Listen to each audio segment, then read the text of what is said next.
Hello, everyone. This is Jim Simard with Care Printing and Publishing. I've been authorized by ClearPropTV's Paramotor podcast to edit this week's show and rebroadcast it for you. In this edit, I endeavor to focus on the guest, their story, and what they have to say. If you find this show even a little bit informative, please give it a thumbs up, and that will benefit others. It'll allow them to find the video easier and learn as well. So, if you have any questions, put them down below in the comment section and I'll answer them. Also, if you enjoy the show and you want to see more, hit the subscribe button and you'll be notified when more videos come up. Have a great day. Enjoy the show. My name is Sean Simons, also known as PPG Grandpa. You can find me at ppggrandpa.com or iflyparamotors.com. Tonight is sponsored by Jim from Canada. He runs Care PP, that's Care Printing and Publishing, up in Canada, and he helps us make so many cool things, everything from decals to stickers to calendars. Jim, thank you so much for being on the show, buddy. Hey, you're very welcome. It's a pleasure to be here. Well, real quick, I see a QR code. I know that you give people discounts when they click that QR code. Tell us a little bit about your company and what you do. Sure, yeah, we can print pretty much anything you need. Mostly we've got a custom printing side as well as a do-it-yourself printing side of the company. So if you want something printed, you upload a file and hit print and it'll get all done for you and shipped out to you. If you need something done custom that is not on that list because it's relatively limited, then connect with me directly and we'll help you out. Awesome. And of course, don't forget to hit that QR code on Jim's background. He will hook you up with a discount. All you got to do is say, PPG Grandpa sent me, and he will hook you up. So thank you so much, Jim. We appreciate that, and we appreciate your maple syrup smelling money. All right, no laugh. All right, I guess I run that one to the ground. We also got Joshua Marsh. I was laughing inside. Sorry, I was drinking. I giggled. All right, giggle works, whatever. We got Joshua Marsh. He's going to help us out in the background. He's going to be putting up the videos while John, our guest, talks, and whatever relevant stuff comes up, he's going to be putting on the background. So Joshua, thank you very much for being here with us, buddy. You got any videos on your YouTube yet that we want to check out? Oh yeah, I just posted one yesterday doing a giveaway at 250 subscribers. So go subscribe. How do we get to that YouTube channel so we might win that? Joshua Marsh PPG. All right, we'll find you there. I guess I need your link so we can put the link down below too for people. All right. Thank you, Josh, for being in the house. We appreciate you, buddy. We also got our paramom, our Linda Anderson. She's the one that books people on the show, and she's got us booked up almost through Christmas. Holy smokes. Thank you very much, Linda, for being in the chat. I know, huh? Yeah, good to see you. I like your pom-poms. You've been doing pom-poms for almost 3 years, haven't you? I know.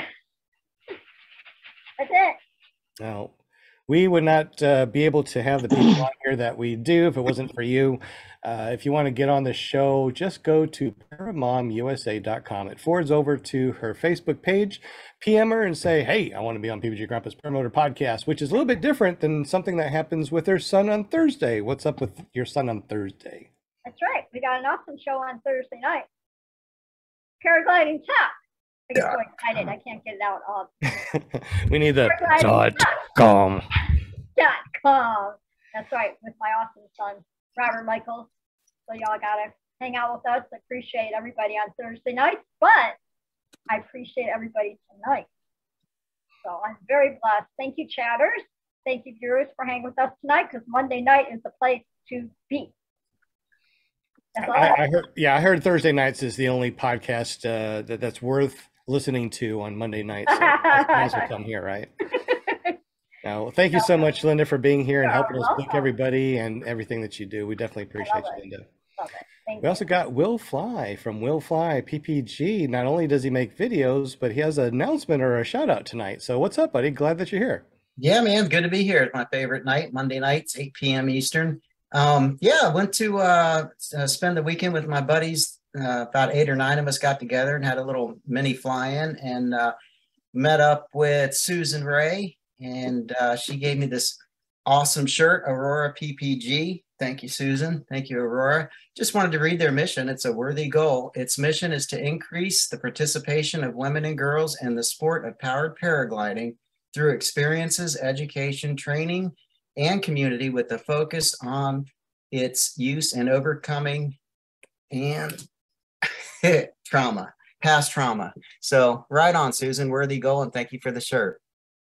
And for the people that are listening to this, can you spell that Aurora really quick? Is aurorappg.org, right?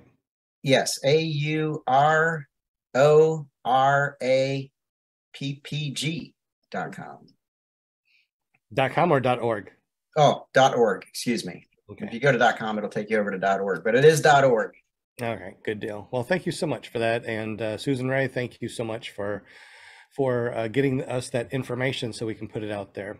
But tonight is not about us. It's not about me. It's not about the people on the panel. Tonight is all about John. It says John Martin on his screen, but I'll probably call him Jon-Alan. Anyway, John's been flying for a long time. He's got his own business. He bought 40 acres to create his own business, WindPirate PPG. So welcome to the show, John. Good to see you, buddy. Thank you very much. It's happy to be here. Well, tell us a little bit about yourself and how you got into paramotoring. Yeah, so I grew up in Southwest Idaho. Kind of lived out. We were like 50 miles from town, had a cattle ranch, very involved in horses, mules, competition and stuff like that.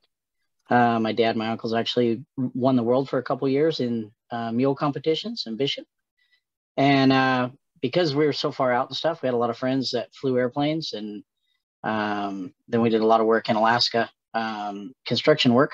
And so a lot of bush pilots up there. So I started young, having just a real love for everything aviation, and basically climbing in every airplane I could possibly get close to. And so then my dad bought a hang glider Trike, which we had for a while. And then long story short, got sold some faulty parts, and it got crashed. I wasn't in it, but everybody walked away okay. And so we were actually getting back into that, and in the process moved to Arizona.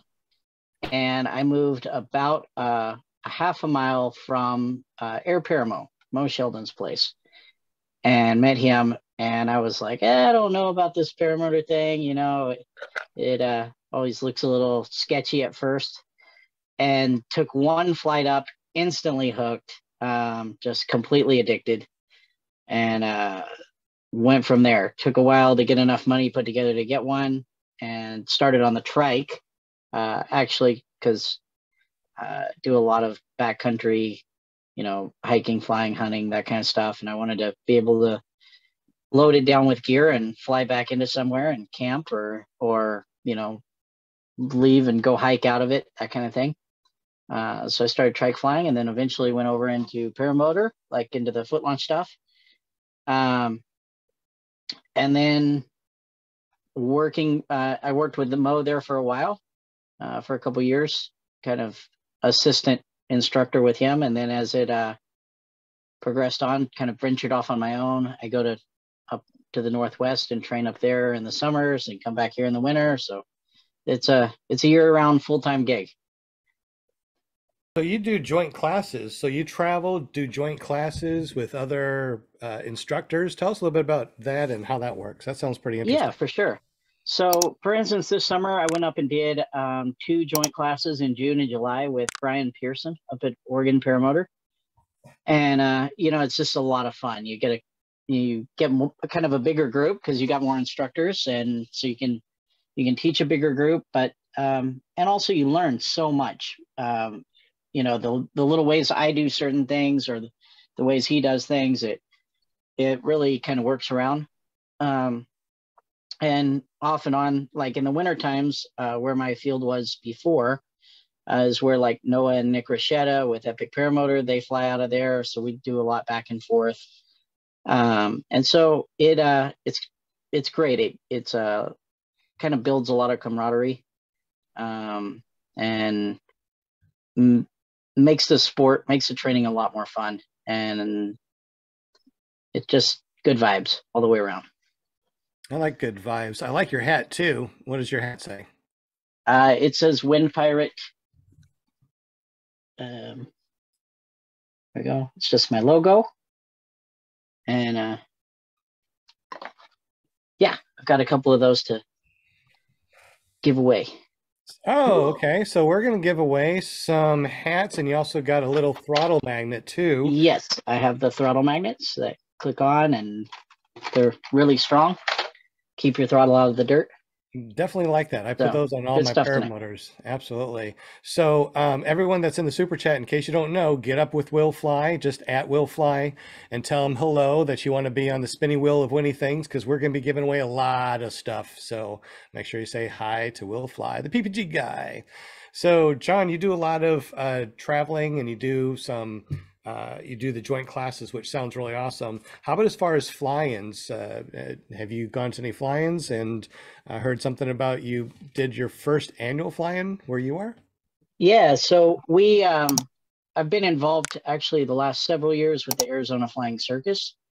We kind of did all the dirt work there, helped do all the runway stuff, and kind of helping put that together. Last year, I made it to Salton Sea. A couple years ago, made it to the Endless Foot Drag. So a lot of those, a few of the bigger ones, and then some smaller ones up in Oregon and Idaho and stuff like that. And yeah, so we normally do a fly-in down here on a dry lake bed. Actually, I think that might be where that's at there on the video. But we do a fly-in on a dry lake bed here close, and this year we got so much rain that it got all flooded out. And so we contacted the Tombstone Airport of Tombstone, Arizona, and to see if we could maybe do a fly-in there. And they were ecstatic. They were so overwhelmingly helpful, helped us put it together. And they have an event called Eldorado Days every October on the third week. And so we were able to schedule it at the same time as that. It's pretty cool. They do all kinds of, gunfights and Western, like fashion show, and a lot of bands and groups, and like the Indian drum groups and stuff come down. And so we were able to coincide it with that. And we had a fly-in pretty short notice because of the weather stuff, but it had a pretty good turnout. And the town came out huge. The mayor showed up, the vice mayor, a bunch of the town council, and they were like, hey, we want to make this an every year thing. What can we do to have this every year, or maybe twice a year? And so we talked to them, and we kind of made it happen. And so we're going to be having a fly-in there. It's outside of Tombstone, like 5 miles. Awesome flying. Basically from Tombstone all the way down south toward the border. And it's amazing country. It's all the so much history in it. It's the area where like the Apache Wars were with Geronimo and Cochise and all that. And you're just flying over the top of it. Tons of old ranches and mines and really cool stuff. And so yeah, we're going to be doing that every October and April. First week of April and the third week of October, and they would like to make it as big as we possibly can. So with them behind us, it should be a really cool event. That's really neat. So if people want to go to this fly-in next year, how do we get up with you to see where that's going to be and what time and all that fun stuff? Do we get up with you directly, or how does that work? So we'll be making a Facebook event, making a Facebook page for it and stuff. It's and of course posting up on the paramotor groups. It's pretty, this is a pretty new thing. This is like last week that this finally all came together. So we're working on it. But yeah, mostly through the Facebook stuff is how we'll reach out to everybody. It seems to be the best way to connect to the majority of people. I got a question for you. I haven't flown in the desert yet. So have you flown like, you know, inward where it's nice and green and not a desert? And what's the difference between desert flying and green flying? I'm only saying green because from Arkansas, the natural state, we got trees and green as far as the eye can see. So, Yeah. so what's the difference between green flying and desert flying? Yeah, so I've done a little bit of all of it. The desert flying thermals are a much bigger factor. Thermals are huge out here, especially as we get more into summer.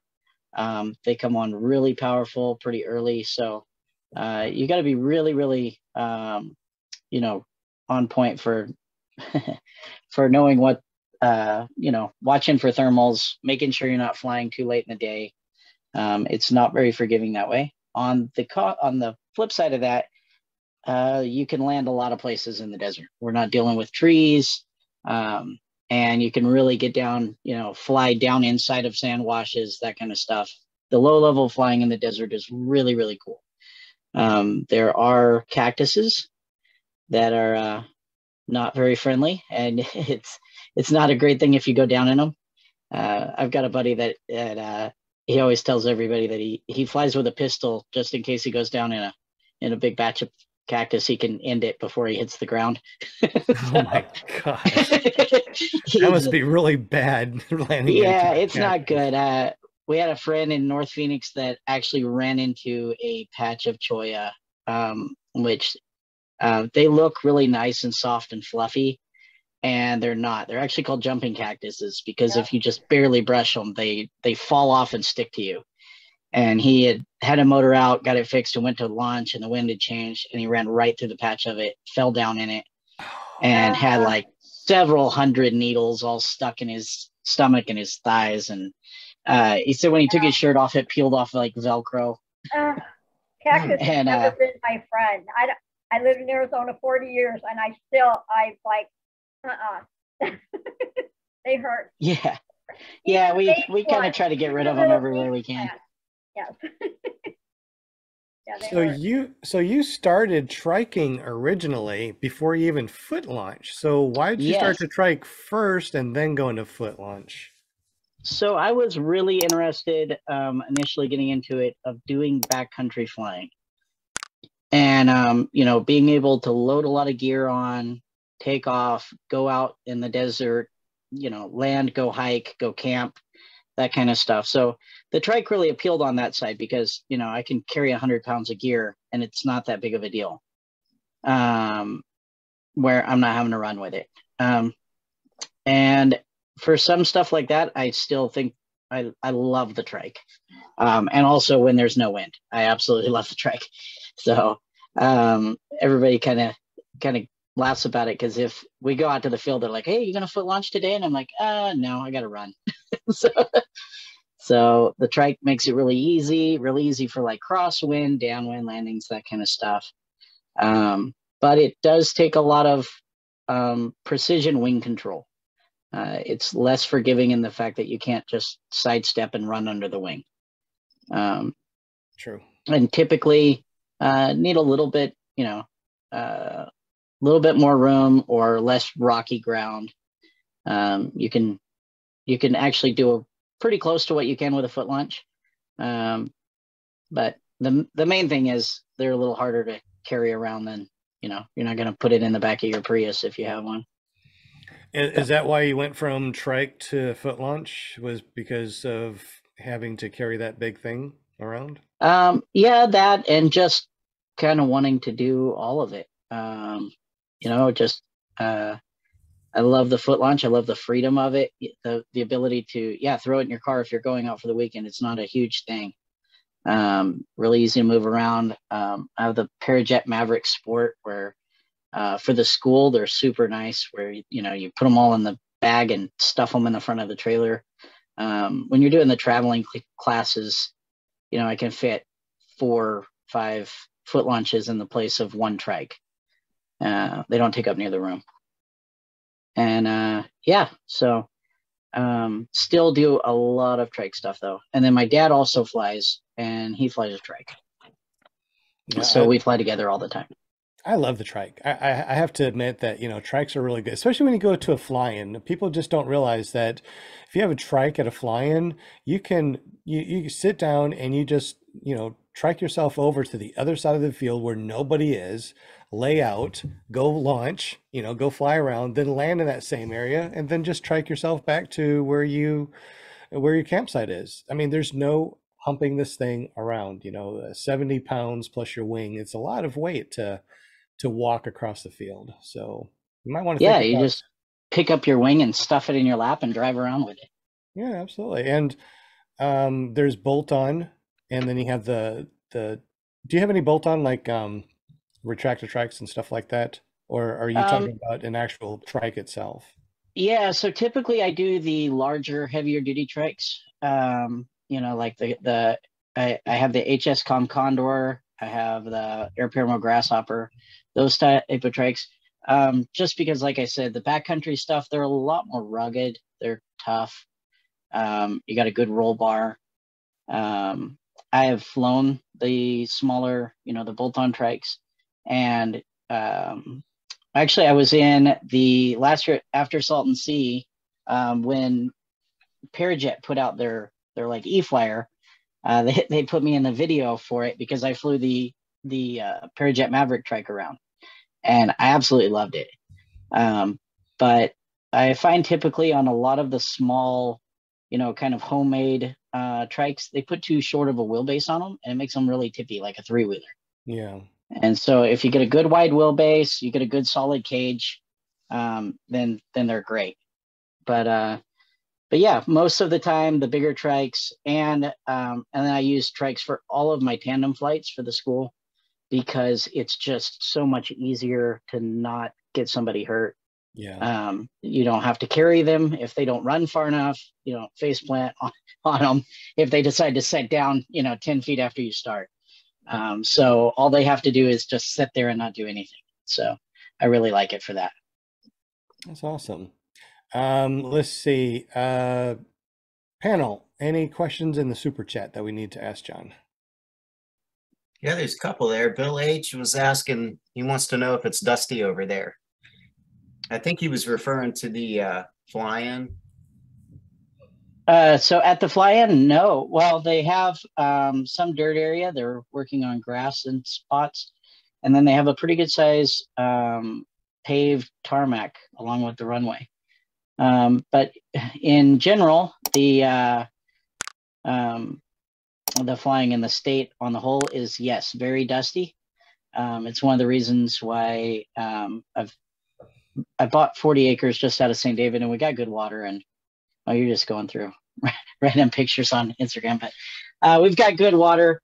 And so I've got grass, which not a big deal to you people in Arkansas, but for out here, it's huge. So I've got about a 6-acre field, 4 acres of it in very nice grass. So your wing stays nice and clean, and it's pretty cool compared to, I'm used to flying where a lot of times people look at the wings from out here, if they're from back east, when they come out to the circus and stuff, and they're like, oh man, that wing's really old, and it'll have 10 hours on it, but it gets so dirty. So my wings look newer now than since I moved. So so do you have hookups there as well for RVs? Working on it. I don't have any hookups right now. We have dry camping. I have a dump. I've got water, and eventually want to put in a few hookups. Not a huge amount, but yeah, I've got spots for RVs, and the field. We're in the process of making the hangar, so that's I've had a lot of questions lately through Facebook and stuff like that because with the WindPirate thing, I make kind of what started actually the whole WindPirate thing was I started making custom covers, heavy duty covers. I tried to get a cover for my paramotor, and everything I could find was really lightweight, that space blanket stuff. And so we basically, my dad had a saddle shop, so I have commercial sewing machines.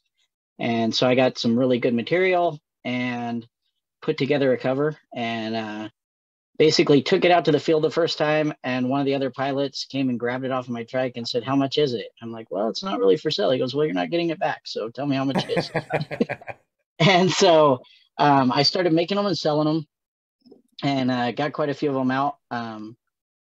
In the process of moving, and we're building a new shop. I've got a 40 by 50 shop going up, and so in the meantime, all of my sewing stuff is all in a storage room.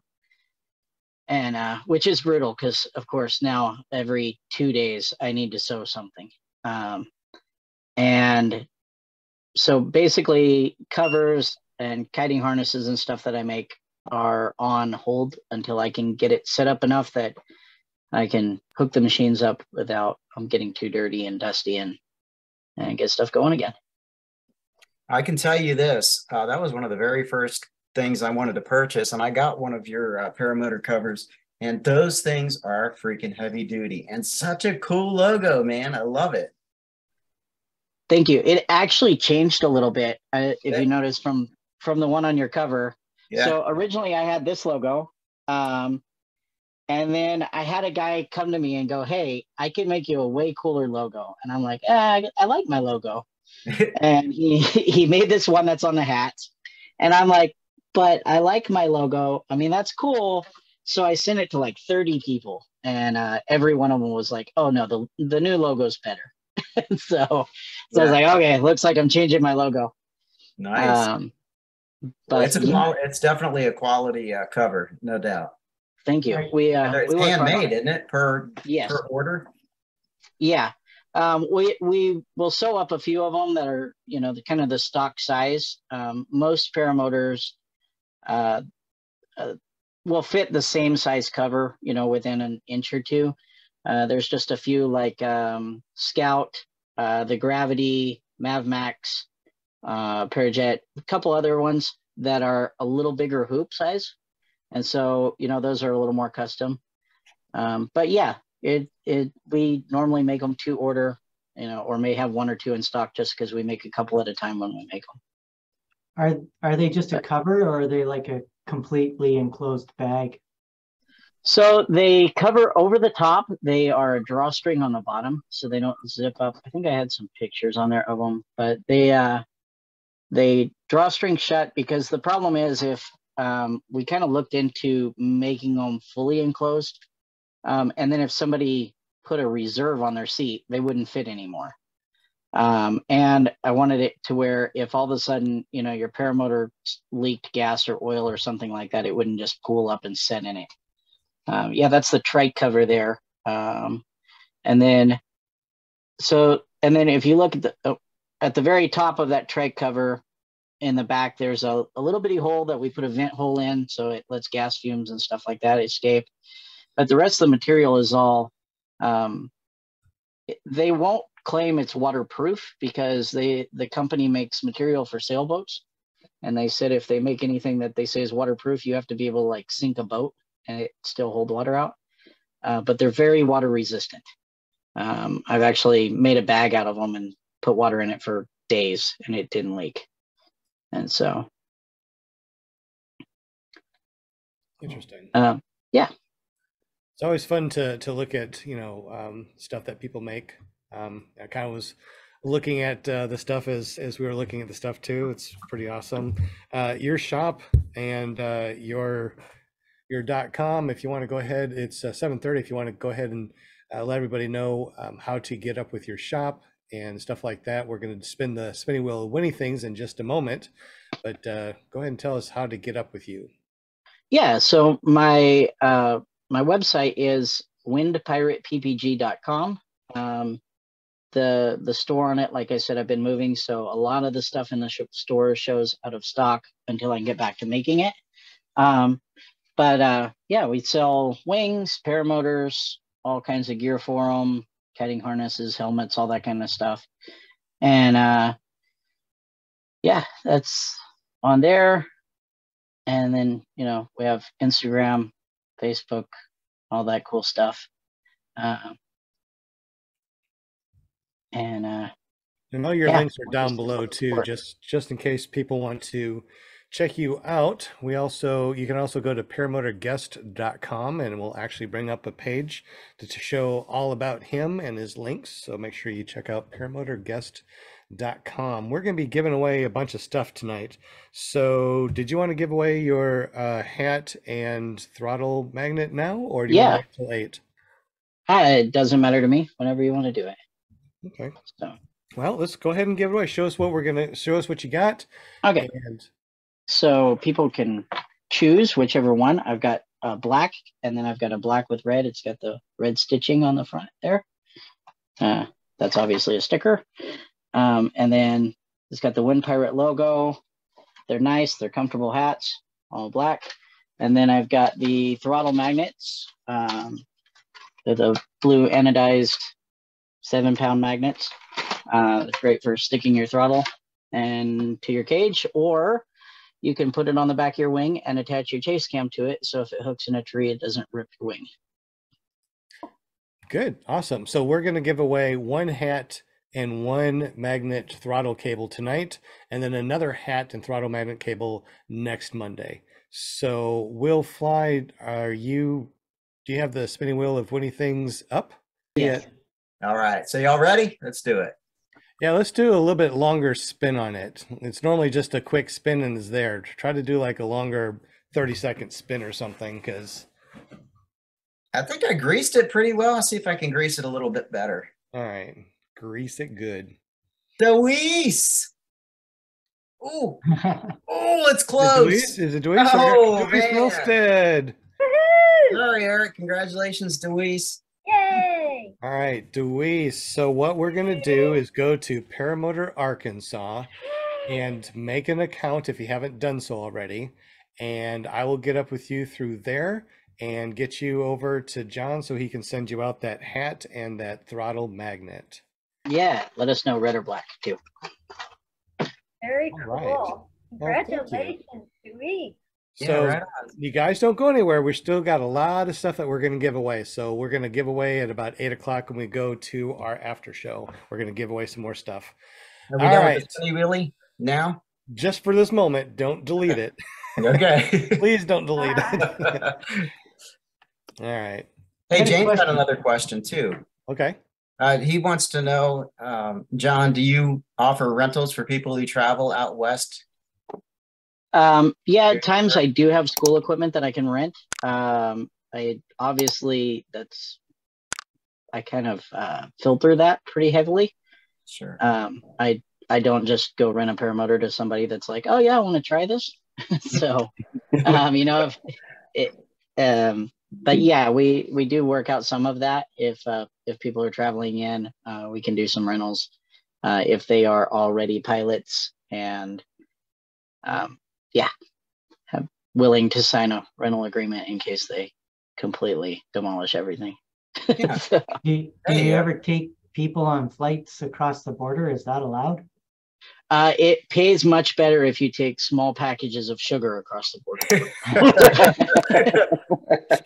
So we do from time to time get people that come to us and ask us, you know, if we could take them to look for some stuff their friends lost, that kind of stuff. And yeah, we're not too into that, but it's not far. And actually, surprisingly, I always was like, oh yeah, you know, you'd probably fly under the radar. And then I trained some guys that were military, and they were like, actually, you show up pretty huge. They just most of the time discredit it because you're going so slow. So if you were considering flying across the border, just something to keep in mind. It's probably not a good idea. Yeah, it doesn't sound like a good idea. Yeah, they don't need to fly right now. There's plenty of them coming through. It's pretty open around here. Well, it's open at the border. They arrest a lot of them around where I'm at. So it's very active. Interesting. So do you do a lot of cross-country triking and flying with groups of friends or anything like that? Yeah, we do. So we were putting on monthly before I moved here, I was up in Maricopa, just south of Phoenix. And every month on Saturday, we would do a breakfast flight. So everybody would come out, you fly about 15 miles away. There's a restaurant out there on a golf course. They would let us all land, pile all our stuff in the backyard, and go eat, and then go back. But yeah, we do quite a bit of cross country stuff, just exploring. There's some really cool areas that you can go fly over, and then run a chase car and pick up to. And so it's a blast. Sometimes we, especially with the Trike, I will carry a couple gallons of gas in the front seat for all the foot launch guys that have like that little 3-gallon air consumption bag or whatever, because they can't carry enough fuel. And then we land and refill them all up, and then take off again. That's cool. How many people usually go out and cross country with you? So typically, 6 to 8, something like that. We've had it on the breakfast flights. We've had it all the way up to, I think 18 or 20 was the most we ever had. Wow. But yeah, it's a blast. It really kind of keeps people in the local community. So, which is kind of the goal. The more people that you keep flying together, typically I've seen the fallout rate of people kind of giving up on the sport is usually because they end up flying alone. And, then it becomes a hassle to go do stuff by yourself. But if you can do stuff where people are involved in the community, then, yeah, it keeps a lot more people flying. It's a lot of fun. That's very interesting. And I agree with you. It's like a lot of people that I flew with back in the day, they don't fly anymore. They either gave it all up or they fly so sporadically, I don't even know that they're out anymore. So it's really nice that you got a community full of people that you're able to get people out and go fly and keep people in the sport. Yeah, it helps really good. The other thing that we have around here is we've been able to be involved in some search and rescue stuff, which is really cool. So we've had a couple cases with flash floods, that kind of stuff, where guys have been able to go and look. We had one case where an elderly gentleman got his car stuck and then tried to walk home across the desert in the summertime. Oh my goodness. And yeah, so they took a helicopter and a airplane and 65 people, and they searched for 7 days. And then they couldn't find him, and they gave up. The sheriff's department gave up with the helicopter, finally opened the airspace for us. And the family had asked us to come out, and we took 6 pilots. We actually took our breakfast flight and hijacked it to go do this. But we took 6 pilots, and we went for 3 hours, and we found him, which it was a recovery. It had been, I think, 9 days since he had first went missing. But the family was overjoyed. It was awesome to be able to help. And it kind of just it spotlighted how effective that we can be for that type of thing. Obviously if wind conditions are right and everything. But too bad you weren't able to get up there with the rest of the rescue. Yeah. Early on would have been better, but there was it was one of those things where they didn't even know where to start looking at the beginning. So it was I think they were 3 days in before they even found his car. So. Well, glad that you're able to help out. That's what it's all about. Yeah, really helps. I think that we got some more questions in the super chat. Yeah, Jim? Yeah, Mad Sloper was wondering, what's the best time of year to come fly Tombstone? So pretty much any time after September, all the way up until about the end of May. So at the start of June, our monsoon season starts, and the weather gets a little bit crazy. You may have a nice morning, but an hour later, you'll have these giant rolling thunderstorms coming through and huge windstorms. And so June, July, August, September can be not the best for flying, especially in the evenings. You can still have some pretty decent morning flights, but evenings are completely out. But from from about the end of September on, I would say we probably have 4 to 5 days a week that are flyable. And yeah, and it like right now we're having a little bit of wind because of the there's a hurricane off of the coast or something like that. But generally, yeah, morning flights, it's pretty much dead calm, 2 miles an hour winds. And then in the evenings, the wind will pick up a little bit, 6, 7. And right now, in the winter, like right now, it's typically about 70 degrees in the daytime, and then about 50 at night for most of the winter. And then it'll drop down. We drop down to about 28 at night is the coldest we pretty much ever get. And then it'll be back up, 55 degrees in, January in the daytime. So, have you done much flying out back east? Some, not a whole lot. What's the big difference? Have you noticed between the two? Anything stick out?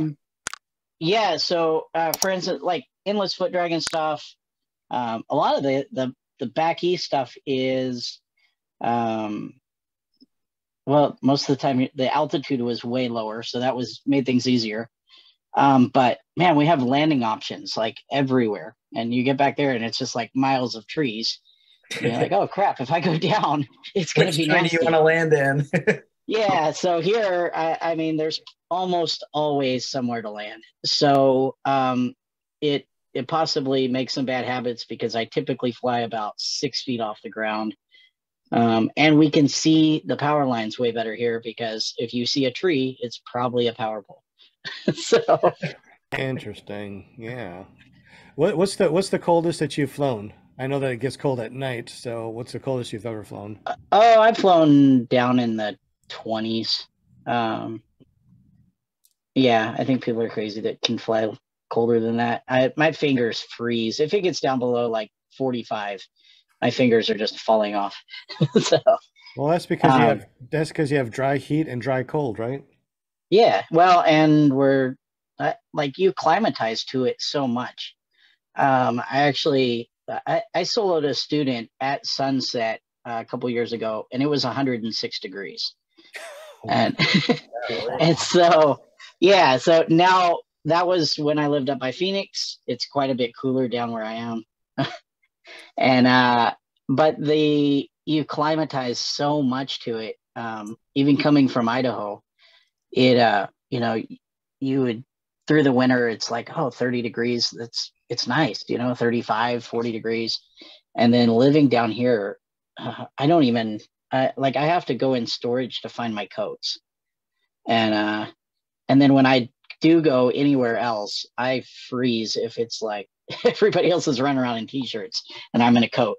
And so you definitely adapt to it. I hear you.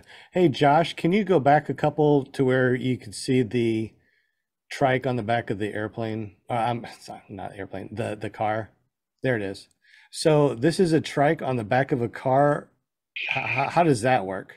It's just a hitch carrier. Comes, it's a bar that goes in the hitch. Normally without the cover, you can see it, but it comes out kind of in a T shape, and then one bar goes to each axle right by the tire, and then the other bar comes straight out and attaches around the frame up close to the front tire. Okay. And then the two straps that you see there just stabilize the whole thing. Okay. And guys will get really creative. Like for instance, this one, I custom made the cover with a Velcro slot because if you look right at the front of the trike, he has a set of taillights that are he mounted there. Well, he had it where he could attach it when he had it on the cover. Okay. So I had a slot put in the cover to make that kind of work. That is really cool. I have not seen this type of trike configuration before. So knowing that you can put a trike on the back of your vehicle, now that is really cool. Oh yeah. So there's like this style. Then I also have a rack that sits on the bed of a regular pickup. And then it's got a couple of long ramps and you just roll them up. And then most of the trikes will you can stick in the front wheel in the vehicle and leave the tailgate down, and it'll set on the tailgate there. I've seen that a lot. But me having a car, I usually break down my trike and put everything in the trunk, but man, if I could just put it all on the back, that's pretty significant.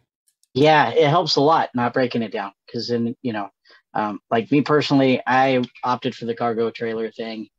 And I love it because you don't break anything down, your wings all go up. But the other thing the carrier is awesome for is if you have an engine out somewhere, way out, you can throw that in the back of a truck, take off out there, and it's really easy to pick up and get out of there. So that's important. Yeah. Meyer wants to know if that ever hits driveways when you're backing out. That one doesn't. Well, I mean, I guess it could, but if you put it on a small car, like you're a little low car, typically you put that the adapter that goes in the hitch and raises it up like a foot, because otherwise the front wheel will drag. But on a truck, it's got enough clearance. Awesome. So, I definitely would like to get something like that when I get a big trike.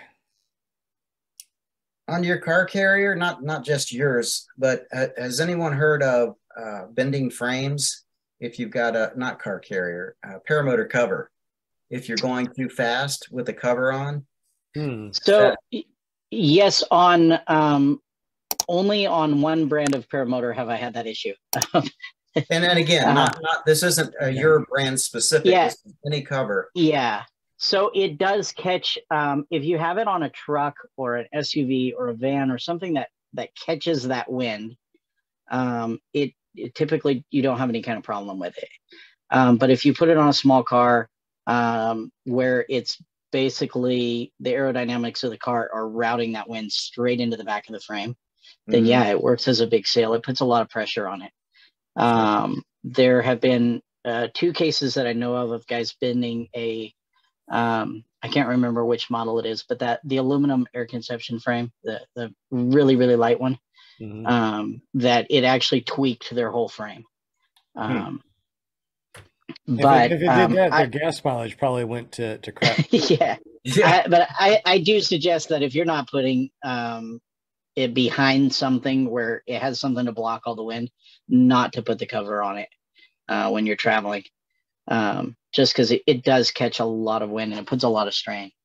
Sure. So the cover is pretty much when you're like at a fly-in and you cover it just because it's going to be out and you don't want it full of dew in the morning or something like that. Yeah, or rain, dust, all that. It really helps. I mean, one of the guys that bought one of my covers was at Bad Apples a few years ago when it got completely doused. And actually, I think it might have been Woody, Gamertag had one of mine, and he took a picture, and everybody's like scrambling to get their stuff, and he's just got it sitting out there in the rain. He's like, "Thanks so much. This thing's awesome."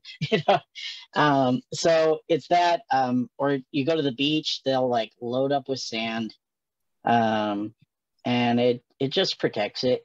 So they're not, perfect. They, obviously it's not going to stop it from dropping in a pond. But you can definitely use it if you've got something blocking a lot of the wind. I know guys that put them on the back of, like your the conversion vans or motorhomes, that kind of thing, and then it's not getting very much wind to it, and it does a pretty good job protecting them. Yeah, and the reason I'm saying that, when I was new, I had a RAV4.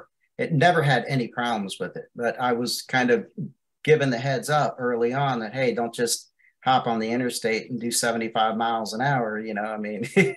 Just take it easy and use it to do its purpose, and that's to protect the paramotor. And if that means you need to go slow, then go slow or pull over and let things settle down. But one of the guys bought one from had called to order a new one. And he's like, yeah, I love your cover, but I have a problem with it. I need to order a new one. And I go, well, it's trying to find out if it's a warranty thing. I said, well, what's wrong with the cover? And he goes, oh, no, I got a big burn hole in it. And And I'm like, how did you get a burn hole? And it turned out he had not strapped the paramotor down properly on the hitch carrier, and it fell off face first and he drug it down the road for a ways, and obviously ate through. It actually, the frame, the way that it drug, it didn't do a whole lot. So protected his motor, like the whole face of the paramotor cover off, and then it scraped it up pretty good. And I think he had to replace a couple of parts, but it wasn't a total loss. Well, that's good. Your cover protected it. I don't think the cover probably helped it a whole lot dragging across the pavement. That's interesting. It's almost 8 o'clock, where we're going to do another spinning wheel of Winnie things and go into our after show, which we're going to be giving away a lot more stuff. So definitely hang on, guys. We're going to be spinning the wheel. But before then, John, it's hard to see. I don't know if you got a light. Yeah, there you go. Awesome. I just noticed that. I looked down and I'm like, wow, it's really dark. So one of the things that you're doing also is you're running for the Secretary of the USPPA, correct? Yes, that is correct. So can you tell us a little bit about that, what that entails, and how in the world do we vote for something like that? So you can vote on the USPPA website if you are a member. It's you just go onto the website, usppa.org. There's a little tab up in the top right corner that says vote. On my screen, it's covered up by a very handsome man in a stay bad hat. But it's scroll down. There's 2 positions right now. That is the treasurer and the secretary. I'm running for secretary. Yeah, I'm just really, wanting to help out with it. Noah and the crew that's there, Alexis and stuff, they're doing a very great job building it and making it much more user-friendly, even for instructors. The new way they're doing testing and stuff is really great. Before we were having to do all this paper test stuff, and then try to submit it all. Now that's all electronic. It's very easy. Nice. And it creates a good standardized system for training.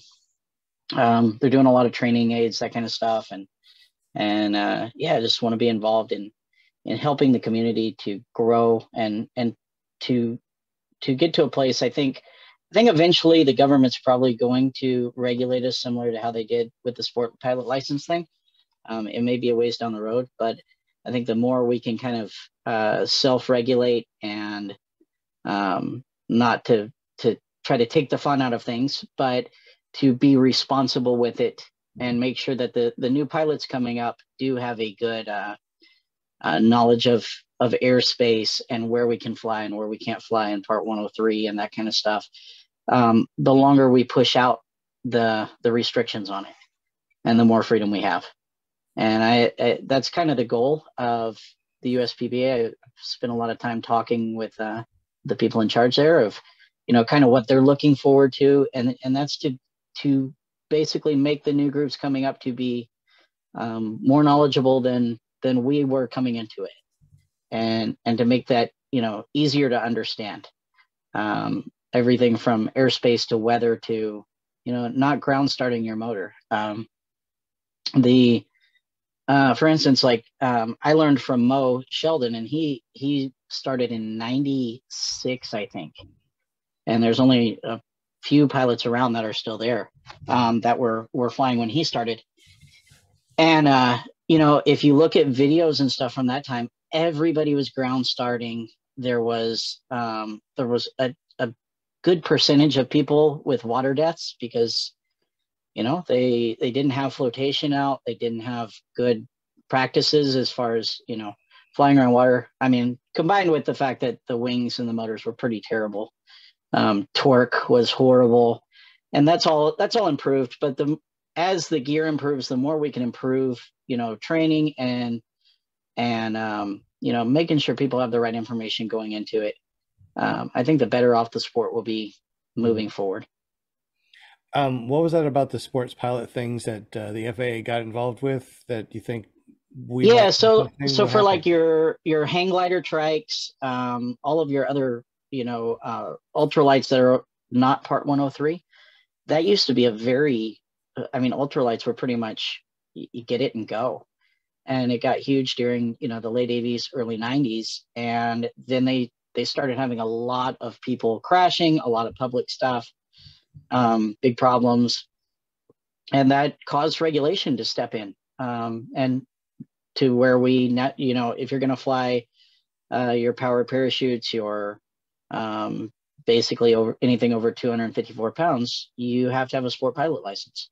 And so I think eventually, as the sport grows, there will be some type of regulation that's going to try to control that. All it takes is, you know, one idiot deciding to land on the White House lawn or something. And, you know, the backlash from it's going to cause stuff. I hope that's a long ways in the future. But I think the more that we self-regulate, the better it is, to a degree. I mean, obviously, I'm not for like, oh, let's police the world out here. The thing I love the most about paramotor is the freedom to it. And because of that, the cost compared to every other kind of aviation. You know, not having to have an A&P do annuals on your rig, being able to work on your own stuff, it saves you. It's basically the only reason I can afford to fly or have a school. And so I would like to maintain that as long as we possibly can. The idea of, you know, I see people go fly over the pyramids or Iceland or here I can go, you know, fly around areas where Geronimo lived. It's so incredible. I can fly through the canyons there, and on the whole, completely free, like not totally unregulated. You know, I could drop down and skim above the water, dangerous as it may be. And I don't want to see that go. I think the USPPA is trying very hard to establish good enough training methods and standards to make that go out longer. I know that there have been, you know, there's always people that would like to see it become more and more regulated, that kind of look at that opinion of, I kind of look at things as, I come from rodeo, and every rodeo I've ever been to has had an ambulance parked outside the gate, sometimes two, and a lot of times they were used by the end of the night. And some people see that as completely, you know, idiotic. Why would you want to take these risks? You shouldn't be allowed to. You know, strapping yourself to a couple 1,000-pound bull is, if you're using common sense, pretty dumb. I would do it. But it's also a lot of fun. It's So fun to watch. it's fun to watch. It's fun to watch because I'm not going to do it. Rodeo? Yeah, it's one of the kind of funny things coming into the paramotor stuff and fly-ins. And I actually had a conversation with Carson at Endless Foot Drag, because he kind of comes from horses and that lifestyle. And he's like, you know, like everybody's very, and you should be to some degree, but like so safety conscious that they're like, you know, you can't do anything. And he's like, man, I can't even get hurt doing this. This thing's going way too slow. You know? And it is a good point. I mean, you come from motocross and stuff like that, and you're doing 80 and not 25. And so I have a lot of people that are like, well, on my trike, I don't have, you know, you can get into the whole argument of it. I don't have a reserve on my trike. It's not that I think reserves are bad. It's just that I normally have to climb to clear barbed wire fences or power lines. And so reserve is pretty much something I can throw at a tree in front of me and hope it softens the landing a little bit. I very, very, very rarely fly over, you know, 200 feet. Well, when it comes to reserve, it's just like anything else in our sport. It's risk versus reward. You don't have to have a reserve. You don't have to have flotation. No. You know, there's a lot of things that we don't have to have. So, I mean, if you don't want to, you don't have to explain yourself. You know, if you don't fly with a reserve, you don't. But if you end up at 200 feet and that canopy or your A-line snap for some reason, you know, you got plenty of time to throw a reserve and land safely. So, oh, yeah.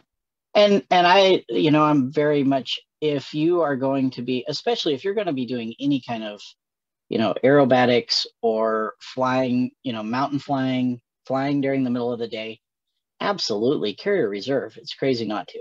A front mount, but a front mount. You know, you can front mount yeah, that on anything. You can put it on your trike. You can put it on a foot launch. You go to free flying, you can put it, you know, use it for free flying. So I got one that I use for everything, and it's very, very convenient. yeah. It is 7 after 8, so we're going to be rolling into our after show. How about you tell us your .coms again real quick for people that may have forgot or just tuned in. Okay. Yeah, it's WindPirate PPG. That's WindPirate PPG.com. And then I have Instagram. It'll be down there under WindPirate. TikTok, Facebook. I think it made me go WindPirate PPG Gear on the Facebook page. And then, yeah, it's just good stuff out here. Arizona, make sure you guys put it on the calendar. Come out to the circus or Salton Sea or something to get out here when it's nice in February and when it's sunny here and it's cold and snowy and rainy everywhere else. That's kind of the best part about here is we have summer and then we have more summer. So not really a winter thing. It just melts you in June and July. So you can get out of the snow and come check out historic Arizona and see a cactus and go do some flying. And just because you see a cactus doesn't mean there's a cow skull laying underneath it and people dying every few feet. So contrary to every movie or cartoon you might have ever seen. And I'm down in the bottom part of the state, so it's not quite as hot as it is up in Phoenix, where it's miserable in the summer and wonderful in the winter. And it's more green down here. So it's not like Arkansas levels of green, but it's a little nicer. Right on. Tons of history, tons of mines, caves, mining tours, all that kind of stuff around. You know, it's a lot of stuff to do in the winter. Good place to get away from. Avery Fly wants to know what your favorite wing is. Do you have one? So it depends on what you're doing is my thing. So for cross country, I am a big fan of the ITV Piper. It is a great cross country wing, and I like it because of the speed. It's still a good, solid, stable wing. The other cross country wing that I really like is the Nivea Cubic, and it's a little the Cubic isn't as spicy. It's a little more like toward a beginner wing. So a lower hour pilot can fly a Cubic pretty easy, but it has an amazing trim range. It's got a 16-mile-an-hour trim range just in the trims, no speed bar. Wow. And so that's kind of huge flying a trike because, as you can imagine, speed bars on a trike are a pain in the butt. It's like totally not even worth it. You gotta like strap them up. It's really a pain. So mostly we don't run speed bar on the trikes. You can, it's just you usually don't. For a beginner wing, I am a big fan of Mac Parachargers and the ITV Bajas. I recently had a class though with a guy with a Ozone Spider, and I'm not normally a huge fan of Ozone. Just I don't know, maybe because they were so hyped that the Irish in me wants to rebel against something. But that wing, it was so insanely light that it's like having a cheat code to launch. I worry about it where I am because everything out here has, stickers and thorns and all that. And so durability is kind of a big thing for me. But outside of that, it was really amazing. And so, that's for your cross country style wings. There are, if you're going to do acro and stuff like that, they're probably not the best wing for you. Then you have your free rides and your Gen Falcons and that kind of stuff that are great for that. But I primarily fly cross country. I like something that I can turn the brakes loose and it doesn't start oscillating, and I can put my hands in my pockets if it's cold, or I can, worry about something else. and fly for a while hands off. And so I typically go either a B wing or a low C wing, something like a Piper, MacPara Colorado, and stay kind of along that line of wings. But there's a lot of good wings out now. The technology's come so far that anything that's the last 5 years, for the most part, most of your major brands have really nice wings. And so, yeah, that's kind of my personal favorites, though. And for the style of flying I do.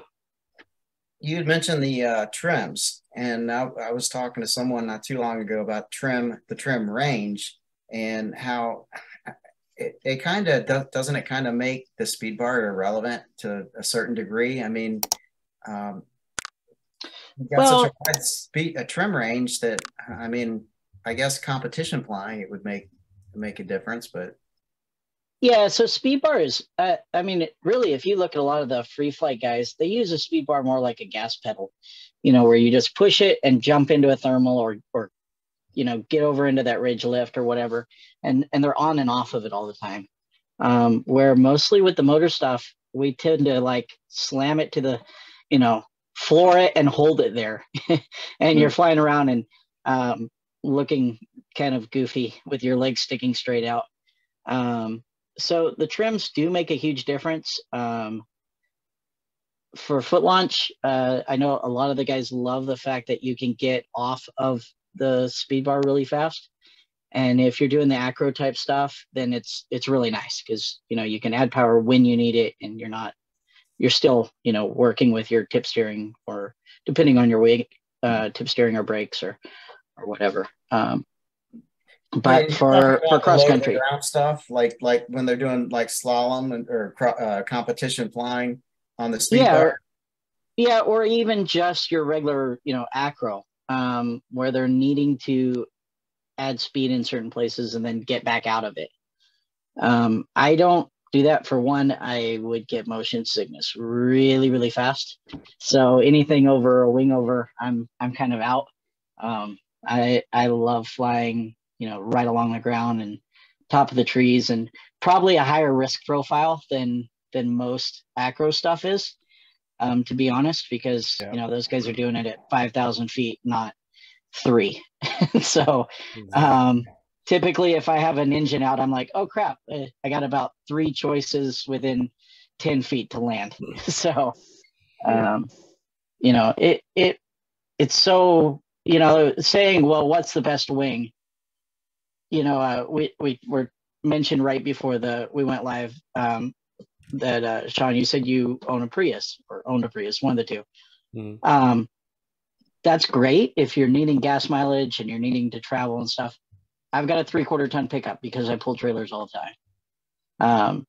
So it depends on what you're wanting to do, your style of flight. Yeah. And just because somebody, that's maybe a personality says, oh, this is the best wing, I love this wing. If they don't fly your style of wing, it may not work for you well at all. And with the Trikes, for instance, I fly a lot of wings. I fly a bigger size wing than a lot of people do, because I fly a lot of, I'm at 3,500 feet here above sea level. And I fly a lot at, 4,500, 5,000, 6,000 feet above sea level where I'm taking off. Mm-hmm. And to me, I would rather have the short takeoff and landing than I would have the cross-country speed. That's why the trim range is great for me. But if you live at the coast, you can drop down and fly a much smaller wing and do great with it. So, wings are like pants. They fit everybody a little different. So it's not a one-size-fits-all thing. Yeah, and you kind of want what you don't have, is what it, because I mean, I get the wing that I fly now. I get decent fuel economy with it, and but I want to go a little faster, But then if I want to go a little faster, I'm going to get a wing that's a little smaller, and then my fuel economy is going to suffer for it. So, or you can change up the type of wing you fly and go faster. And it's not a bad idea to develop a quiver of wings. So I usually have a more, advanced wing, kind of in that C range, and then I I keep a low B or an A-wing in the trailer. And sometimes I'm like, oh man, it is really trashy out there today. So I'm going to jump back and fly a Charger or a Baja or, something like that. And, this beginner wing, because I want it to be a brick wall up there and not move. That's a good point. And especially if you're flying areas that are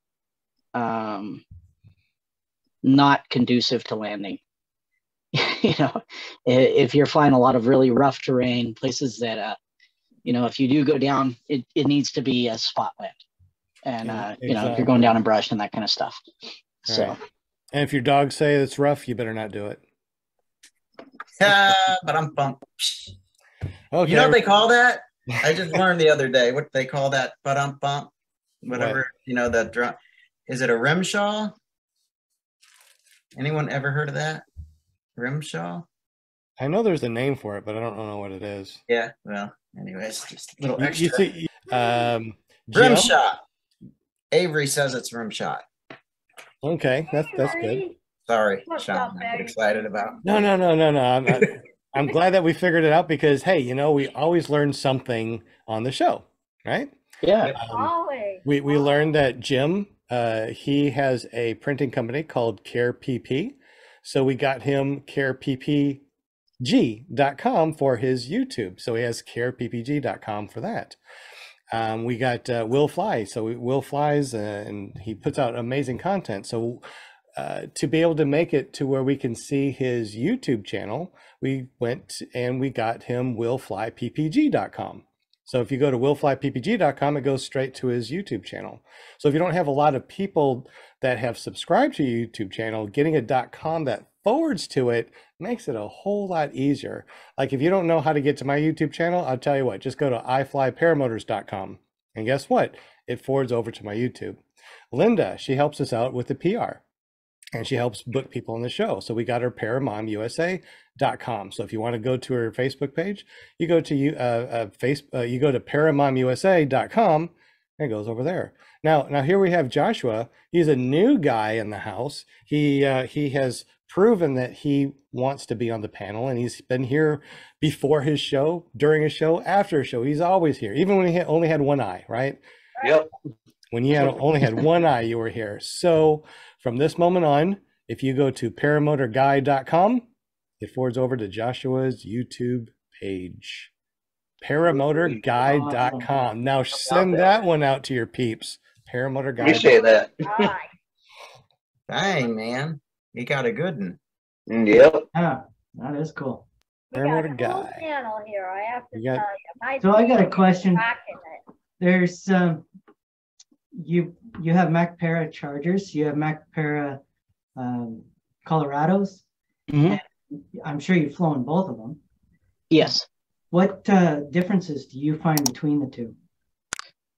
Pretty big, actually. So the Charger, so Macpara kind of has their very docile A-wing, which is the Muse.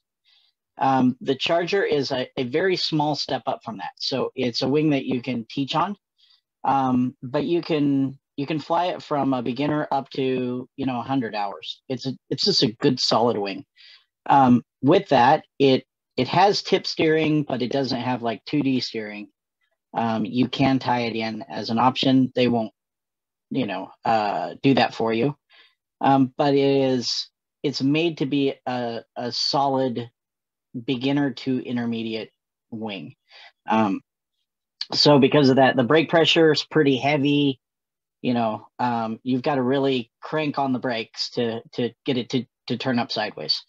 The Colorado is a pretty good step up. It's got 2D steering and it carves. I don't know really another way to describe it other than, if you ever ski or wakeboard or anything like that, you get on really good glass water the skis just kind of dig in and cut, and you can feel it, through your whole body. That G-force kind of carves down in there. And your more advanced wings like the Piper or the Colorado, they grab the air a lot better, and you have like 3 inches of brake travel in a Colorado to do what 12 inches does in a Charger. which means if you're a beginner and you jump on a Colorado, you can get yourself in a lot of trouble if you overcorrect. It's just you're going from a Toyota sedan to, a pretty active sports car. Because of that, they're a little harder to launch. You're coming in to land a little faster. So, they're more efficient. So you got to burn that energy off. So a Colorado is definitely something to graduate into, where a Charger is very much a beginner wing. And it's, but I like it because it's, for instance, I've had a Dudek Universal is to a degree just because it has so much trim range. But like what's the Ozone beginner wing? I'm drawing a blank here. Mojo. The Mojo. It's a beginner wing, and you're probably going to be bored at 25 hours. It's kind of biggest really cool feature is I don't think it's possible to overshoot yourself with a Mojo because it needs so much A's on launch. But it really, like, you can hang on the A's and launch. So it's very forgiving in that way and very stable, but it's made to be an entry, A level, and then graduate out of it pretty fast. The Charger's a little bit more active than that. So you can advance on it a little farther, but you're going to spend a little bit more time learning how to kite it. What about going from the Charger to the Piper? Yeah, you could step to it pretty easy because the Piper's a cross-country profile. So the Piper, the biggest adjustment you're going to get is the Piper's a fast wing. So, for instance, one of the guys I fly with in Idaho has a 25-meter Piper. He flies with a guy that is on he was on a Warp, and then he went to a free ride, and I think he's flying something else now, Chris Matkin.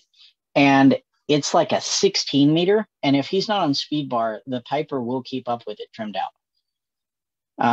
So it's a very fast cross-country wing, but because of that, it's a solid wing, so you can go from like a Charger to a Piper pretty steadily because it's a very stable wing in turbulent air. So you're not going to get that responsiveness if what you're wanting to do is, get into your wing overs and spiral dives and, really turn up on end. That's where your free ride and that kind of class of wings really shines, is you think about turning and you're there. The cross-country wings like a Piper, a Colorado, Cubic, they're not going to be as responsive, but it's on purpose to make them a little more stable. And that's why you can stow your brakes. And I know it got a bad rap because of test stuff, but the Nivea, that Cougar 3, that they had some issues with when it first came out, where you could extend the trims all the way out, push the speed bar, and it would push too far and cause a collapse. They fixed that. And that wing is very, it kind of sits right up there in a C wing. It's a very fun wing to fly, and it's a stable wing. It was one of those, they basically tried to make the fastest wing of its class, and they did. But if you pushed it to its outer edges, you could push it too far. It allowed you to. And so they had to go in and redesign the trimmers. Unfortunately, partly due to being Spanish and partly due to partly the language barrier and partly just I think pride. The PR results off of it with Tucker and stuff like that were pretty terrible when those issues did come up. They fixed the problem, but the responses came across really bad. And as a dealer, we dealt with it kind of on the backside, and they explained themselves and made it much better. But it was, they kind of explained themselves privately, and we're like, oh, no, we didn't mean that. We meant it this way, but it was, too little, too late kind of thing. And so it gave the wing kind of a bad rap right off the bat because of Tucker. And there was another guy that was flying at Salton Sea, one of the Team Fly Halo guys, that actually pushed his pretty hard, and it had a frontal. So But yeah, it's the cross-country profile wings are not going to be as active and responsive as, you know, your acro wings and your really, you know, slalom racing wings and that kind of stuff. But they will be more stable in the turbulent air and less hands-on flying in smooth air. I know the free ride has a tendency to, if you stow the brakes to try to put on a set of gloves, you're getting up pretty far in the oscillations by the time you get them back in your hands. Now, obviously, with practice and experience, you can offset that, but it does it. And so when you run more of a cross-country wing, you can stow those brakes. Obviously, I'm not advocating that for liability purposes. So I'm not saying it's okay to ever stow your brakes when you're flying. But you can go hands off and relax a lot more, and they will fly straight and level. And so it's all trade-offs. You know, fly with a small wing, you go faster in the air. Fly with a big wing, you're going to land shorter, be floatier. You know, as long as you stay within your weight ranges where it's safe. Get a wing that suits your flying, your style, and stay within your skill set. You know, I think pushing boundaries is a great thing in our sport. We actually had a discussion about this the other day on the chat because I brought it up. I'd love to have the discussion about it, but pushing boundaries is great. But I think especially as new pilots coming in, our sport is, it's very easy to push boundaries very fast and far when you're new. A lot of times, you know, coming from dirt biking and stuff like that, when you're new, if you try to push past your skill level, you tend to just wreck, you know, and it kind of holds you back. Where in this sport, you can push pretty far before you get a correction, and then it can be very drastic. So you can push your personal boundaries, but you know, just never push off of somebody else's boundaries. Because you can start flying, you can have the same amount of hours as somebody else, you can have the same amount of time in the air, and people pick it up differently. Some people have a knack for it, and you know, they can, for instance, I don't know if you guys knew Dustin. I just drew a blank on his last name. The street bike racer that died a couple years ago. He was flying. He learned in November. Apgar, yeah. He learned in November, and he had 400 hours on by April. Yeah, and advanced insanely fast. Was probably one of the most just naturally talented people when it came to paramotor. Just, you know, he was one of those guys that like saw somebody do something once and could do it. And but he pushed the boundaries on the edge of the envelope all the time. It was how he lived his life completely. I mean, the guy rode, he rode for Evel Knievel's like tour group that went around. And trick riding and did helmet drags on super bikes going around the track doing 200 miles an hour. He just was the guy that pushed the envelopes, and it caught up with him on a paramotor, actually at our field with several of us there. And it was very, you know, it was hard to take, and it was brutal and sad, but it was also something that, you know, when you push the very, very edges and you accelerate your boundaries really fast, that correction will come. It's just a matter of how strong it is. Actually, I think Chris Santacroce put out a video about corrections a couple years ago that was just really spot on about, you know, you will have, you know, usually at, I think 35 to 50 hours, you usually get your first correction. Around 100, 150 hours, you're going to have another one. And it may be a blown launch that, you know, tears up your wing. It may be something that just scares the crap out of you, and you're like, oh, I need to slow down. Or it could be an injury. And the goal is to try to keep those boundaries to a place where when the correction comes, you're prepared for it, and you're within the levels enough that it isn't either causing a lot of injury or fatal. Man, that you could not have said that any better. I mean, that was just like spot on. Yeah, I was talking to a friend today, and he pushes the limit. You know, I mean, he's a pretty low time pilot, and he's just always pushing. And I'm like, man, there's no rush. There's no reason to push things like that. I mean, all the acro or whatever it is, that stuff will come. And yeah, you know, it's kind of scary. There's some things you can do to mitigate the risk if you are going to push the limit, because some people's personality is just to push that limit, you know, and try to rush it. But if you are, you know, get a reserve and push it high. Go up high, get room to recover if you do get a correction at pushing that limit. You know, don't start your wing overs getting, you know, over the top of that I don't know what that pendulum mark is, but you can feel it, where you go from, you know, a shallow wing over to that point where you start getting up above and you start getting, you know, the weight change in the lines and that kind of stuff. Don't do that at 100 feet. There's no recovery space for that. So, you know, if you're the kind of person that's got to push it in the safest way possible.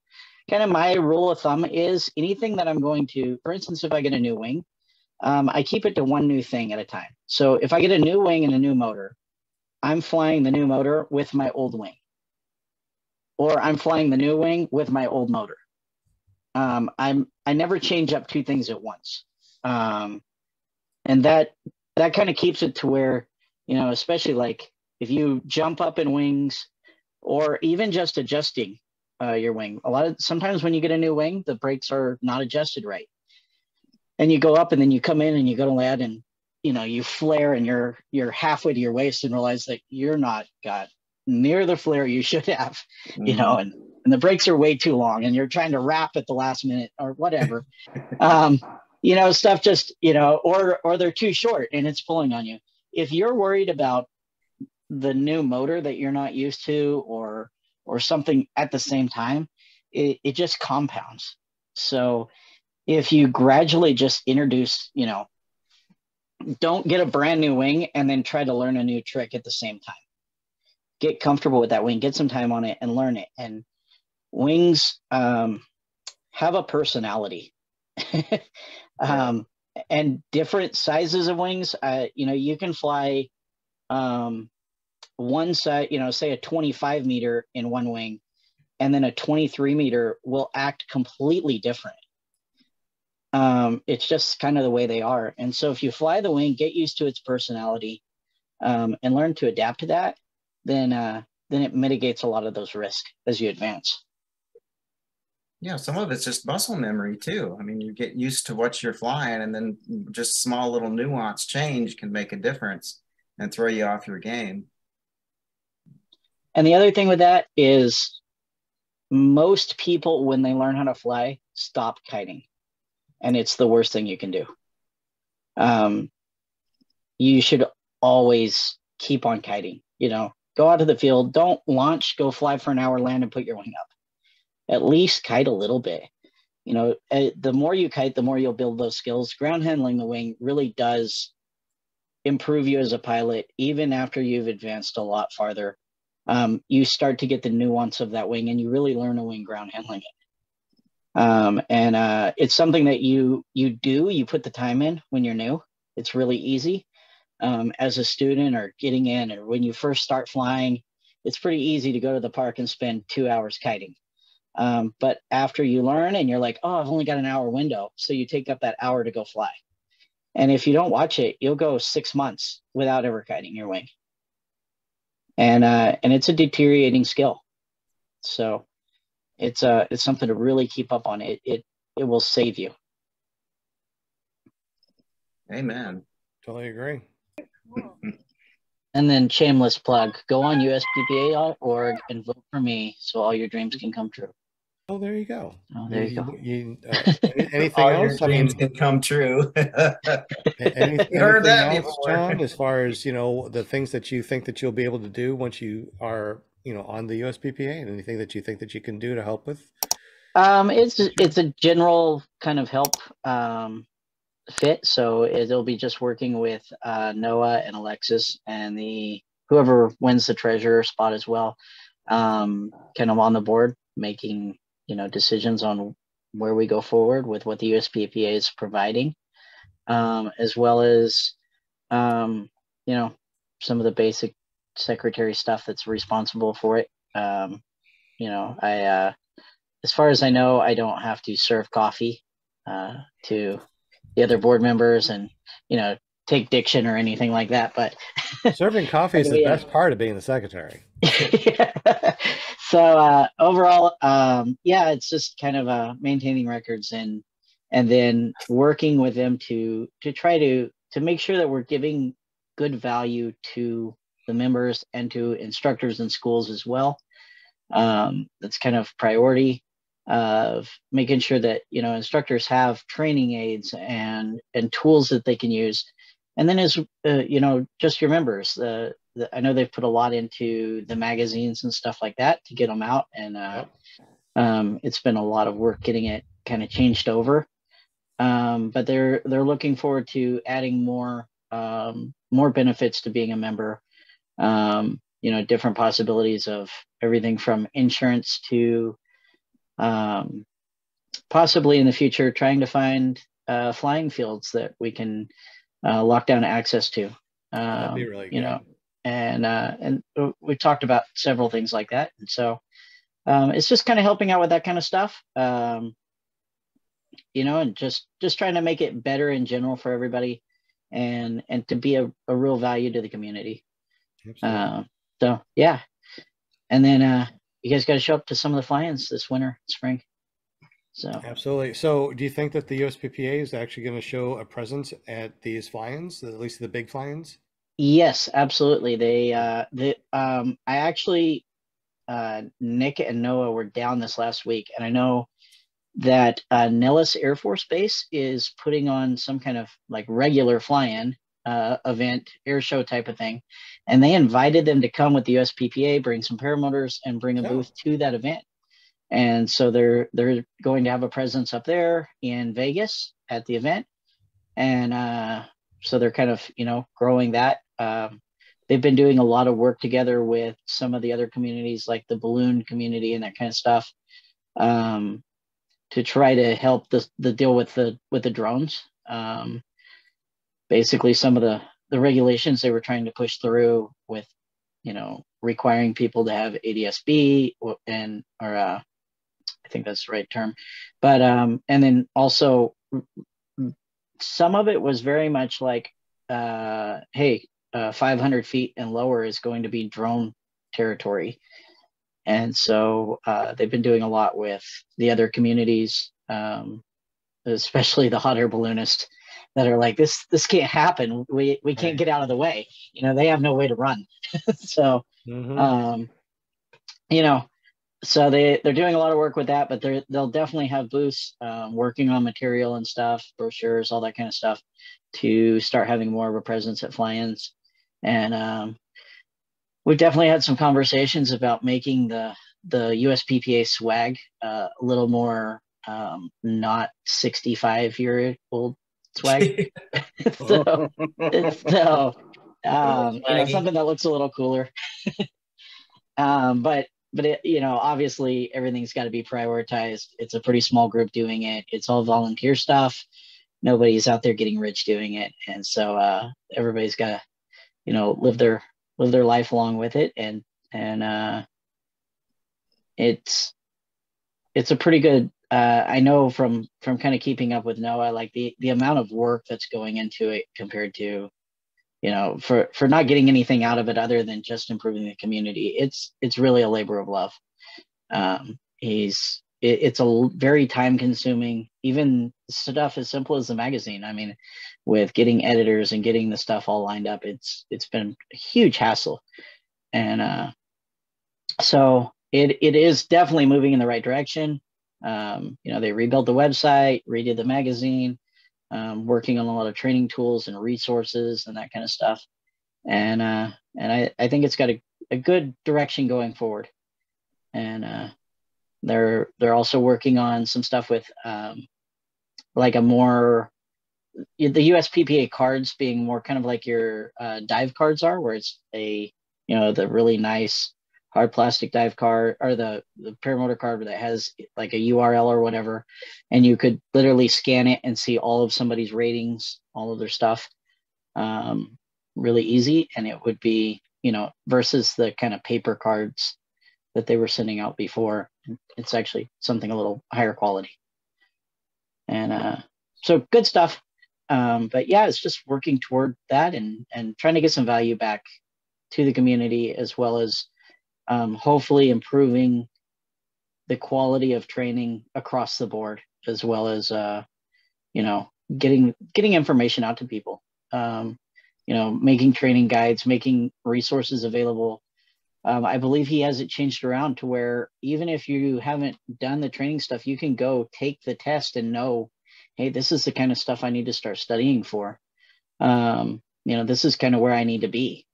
And it's a good thing as somebody getting into the sport to, you're not starting from nowhere. You have a good idea of, this is the kind of stuff I need to learn. I need to study this kind of, weather stuff or airspace or whatever it might be.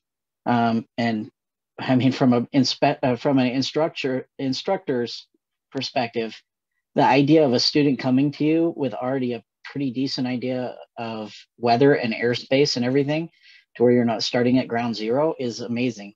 Like it would be really cool, because most of the time you're like, okay, do you know how a wing works? And they're like, no. So, you have to have the whole discussion about how there's magic dust in there, and if it falls out, when your wing turns upside down, you fall. Yeah. No, it's just very good if for new people getting into the sport to kind of get some direction, as well as they've been updating a lot of this stuff, so you can kind of go through the list of schools that are active and know what's kind of around you. It just good resources like that. So that's kind of the idea. Awesome. Well, Will Fly, I know that you got to get, so go ahead and say your sign-offs and how we get up with you and your YouTube channel. Right on, man. And John, it was a pleasure. Great guest. Yeah, fantastic show. And you get up with me, YouTube, just search for Will Fly, or go online to willflyppg.com. Well, thank you, buddy, for helping us out on the spinny wheel of winning things. And I didn't see you on the Paramotor Arkansas, but Jim was there, so he got a $10 gift card and a couple other people. I made an account. Did you? There, I promise. Is it okay? It must be a different one. It's the beta tester problems. My last name isn't Fly. That's the problem. There you are. I found you. Guess who just got a $10 gift card? Yes, you did. So Eric got one, Jim got one, and Bill got one. So anybody that I see that pops up might get one. So, sign up and we'll see. And of course, text me 501-747-3558. Say, hey, I've been to your site. I signed up, but I didn't get a gift card. I want one. I will get you a gift card. John, I got to ask you about next Monday, our next Monday show.